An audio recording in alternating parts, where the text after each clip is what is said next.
దేవుడైన యెహోవా అబ్రామును తన తండ్రి ఇంట నుండి కనాను దేశానికి వెళ్ళమన్నప్పుడు అబ్రాము దేవుని మాటకు విధేయత చూపి తన సహోదరుని కుమారుడైన లోతును కూడా తీసుకుని వెళతాడు.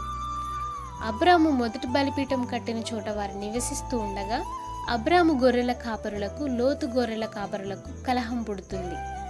అప్పుడు లోతు అబ్రాము నుండి వేరైపోయి సొదొమలో కాపురం ఉంటారు. అయితే సొదొమ గొమొర్రా రాజులపై 4 దేశాల రాజులు యుద్ధానికి వస్తారు. ఎందుకంటే వీరు 12 ఏళ్లుగా వారికి బానిసలుగా ఉండి తమన తిరగబడతారు. కాబట్టి యుద్ధం జరుగుతుంది.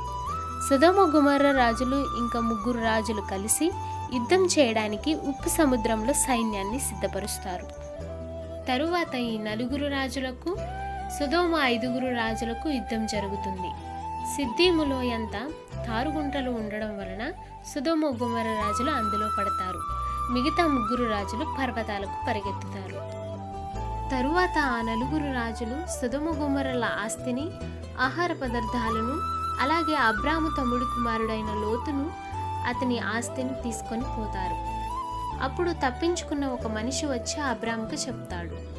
అప్పుడు అబ్రాము సహాయం కోసం తమతో నిబంధన చేసుకున్న వారితోనూ 318 మందిని వెంటబెట్టుకొని వారిని తరిమి లోతును, అతని ఆస్తిని, సొదొమ గొమొర్రాల ఆస్తిని తీసుకొని వస్తుండగా ఇది విని సొదొమ రాజు అతన్ని ఎదుర్కొనడానికి వెళ్తాడు. అయితే అబ్రాము వస్తుండగా విచిత్రముగా షాలేము రాజైన మెల్కీసెదెకు రొట్టెను ద్రాక్షారసాన్ని తీసుకొని వస్తాడు.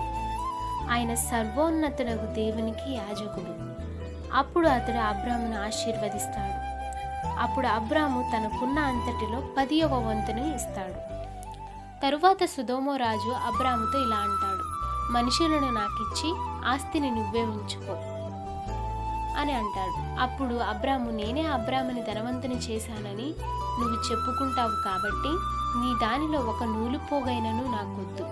కాకపోతే నాతో నిబంధన చేసుకున్న వారికి ఏ ఏ భాగాలు రావాలో వారిని మాత్రం తీసుకొనిపో అని సొదొమ రాజుతో చెప్తాడు. అలా చెరపట్టబడిన తన సహోదరుని కుమారుడైన లోతును విడిపిస్తాడు అబ్రాము.